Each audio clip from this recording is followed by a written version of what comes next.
¿Qué harías si te lo arrebatasen todo? Tu casa, tus relaciones, tus raíces, tu amor, tus sueños. ¿Qué harías si te lo quitasen todo?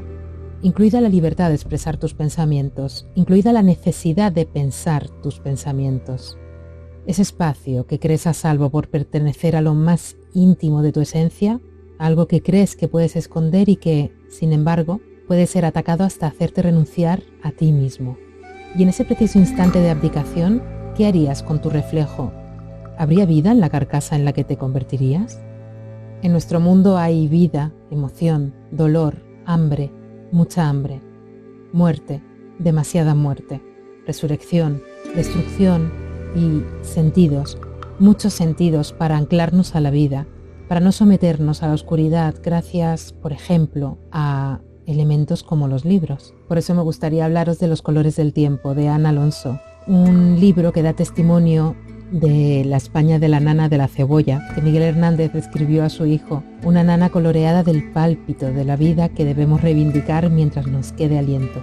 Los colores del tiempo es un cuadro de esa España de posguerra, de sus personajes, de los susurros constantes del miedo de quienes eligieron, independientemente de su color, seguir luchando, cada uno a su manera, cada uno en su espacio, cada uno cultivando su jardín por la libertad, a pesar del blanco y negro de una época oscura iluminada por cada respiración que se abrió paso con la dignidad que le quedaba, rasgando las noches casi eternas. Y entre esa densidad humana plural encontramos en Los colores del tiempo la música de la reivindicación de la literatura, de su poder emancipador en una voluntad de liberarla de ella misma y de los prejuicios de las publicaciones menospreciadas por algunos, como les ha ocurrido y les sigue ocurriendo a las novelas románticas que, como bien dice Ana, tantas vidas han salvado. Ana nos habla también de mujeres que tejen redes de cooperación entre ellas en los momentos más lóbregos, mujeres sosteniendo las familias desmembradas por el odio inoculado,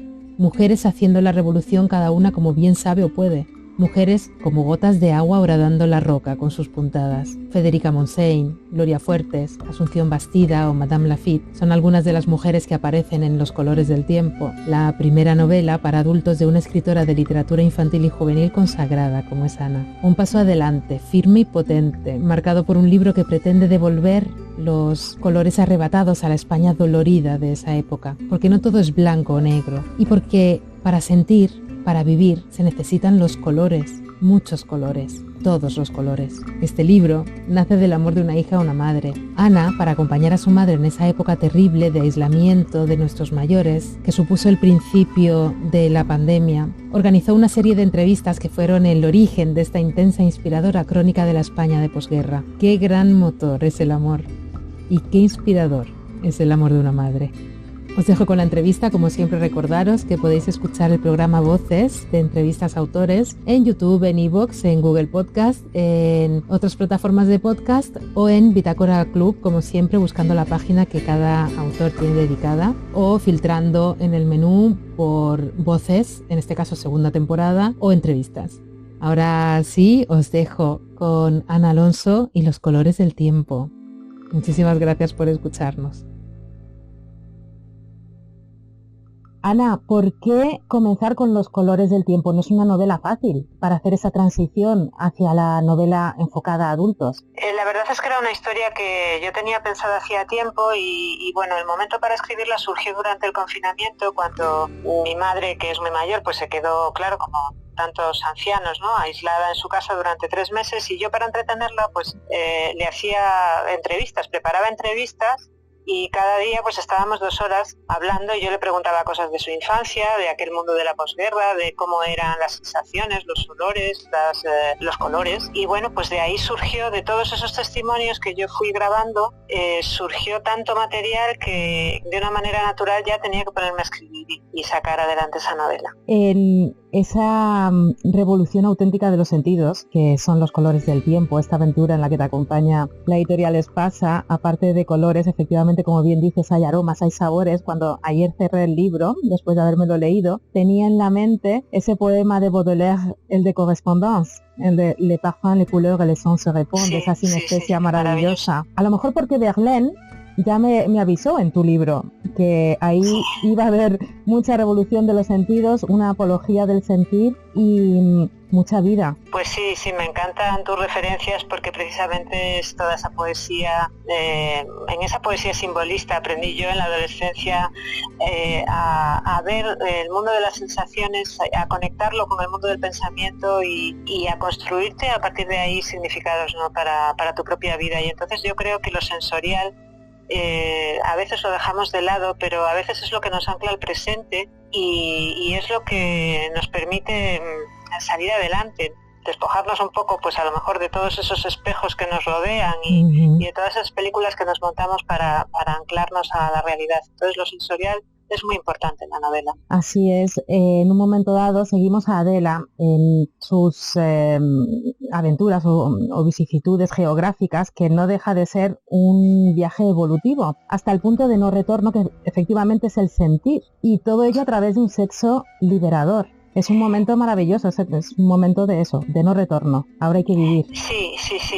Es el momento, yo creo que bueno, la forma en la que integramos el sexo en nuestra vida, pues es reflejo de nuestra apertura al mundo, digamos, ¿no? Entonces, pues ella ha vivido unos años terribles, ¿no? De cerrazón, de introspección forzada, porque se ha visto despojada de todo lo que le daba sentido a su vida, de todas las relaciones que eran importantes para ella. Y sí, es precisamente a través del sexo como algo se libera en ella, y se libera sobre todo pues esa nueva confianza, ¿no? Como porque al final no deja de ser pues una manera de tender un puente hacia otro, ¿no?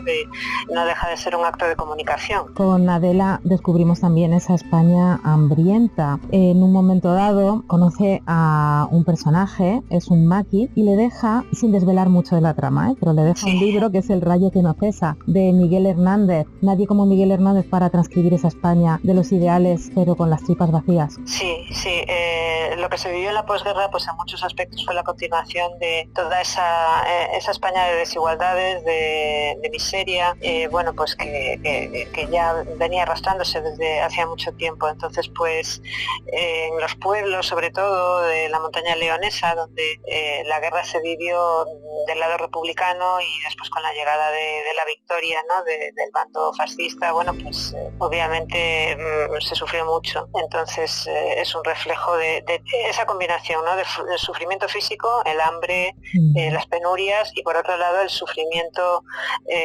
psicológico de verte privado, pues bueno, de todo lo que daba sentido a tu vida. Y esas desigualdades, como bien dices, marcadas por esas clases, ¿no? Que son como estamentos, cada uno tiene sus espacios, tiene su manera de vestir, la moda es muy importante en tu novela, y tiene también un acceso muy diferente a la educación. Sí, las desigualdades pues afectaban a todos los aspectos de la vida, y sobre todo afectaban de manera especialmente sangrante a las mujeres, porque si los hombres lo tenían difícil, especialmente si procedían, bueno, pues de una clase trabajadora más desfavorecida, las mujeres lo tenían doblemente difícil. Para una mujer el poder estudiar, por ejemplo, pues era casi muchas veces un sueño imposible, tenían que darse pues un conjunto de circunstancias que eran realmente complicadas. Entonces, sí, mucha desigualdad, y vivida de una manera especialmente dolorosa por las mujeres. Absolutamente. Hay algo muy bonito en Los colores del tiempo. Bueno, hay muchas cosas muy bonitas. Hay un mensaje precioso final, pero sobre todo el de la camaradería de las mujeres, que se nos ha transmitido como inexistente en un momento dado, y como aprendiendo las unas de las otras hemos llegado hasta donde estamos ahora, y que no se nos tiene que olvidar. Me gusta mucho que menciones este tema, porque para mí es uno de los ejes fundamentales de la novela. Yo estoy harta de oír cosas como que las mujeres, hoy qué malas somos unas con otras, y estos chascarrillos, ¿no? Que de tanto repetirse a veces yo creo que llegamos a creernos que son verdad, y es algo tan alejado de la realidad, porque la camaradería entre mujeres, yo creo que todos lo hemos experimentado, ¿no? Es uno de los motores, ¿no? que te permiten seguir adelante. Es algo que en momentos de dificultad, por ejemplo, con lo que se vivió en la posguerra, fue fundamental para sacar a la gente adelante. Esa solidaridad entre mujeres, y creo que también lo es hoy. Entonces me molesta mucho esos prejuicios, yo creo que a veces totalmente injustificados, pero además pronunciados de manera tanto imprudente, ¿no? Porque instalan creencias sobre todo en los jóvenes, en los niños, que luego son muy difíciles de desterrar. Exactamente. Bueno, otro de los temas, ¿no? Los niños en tu novela. Haces un proceso, me encanta ese recurso de la metaliteratura, esa reflexión constante que hay en Los colores del tiempo sobre el rol de la literatura, tanto enfocado a adultos, a mujeres, esa fuerza emancipadora que tienen las ideas, y a niños. Abogas por esa literatura infantil y juvenil que potencia la creatividad, la imaginación, los sueños, el ir más allá. Sí. Al final todos los escritores, yo creo que en nuestros libros hablamos de nosotros mismos, y bueno, pues mi vida durante los últimos 20 años ha sido la literatura infantil y juvenil. Entonces es algo en lo que creo apasionadamente, es algo que disfruto muchísimo, esa conexión con los lectores más jóvenes, y esa ilusión es lo que yo quería transmitir también a mi personaje. Y también quería hablar en este libro de esa literatura a la que a veces se desprecia o se le ponen letras minúsculas, ¿no? Como la novela ideal, ¿no? Que eran novelas para mujeres, novelas, bueno, pues publicadas por una revista anarquista, pero eran novelas románticas, ¿no? Pues para mujeres trabajadoras, para mujeres proletarias.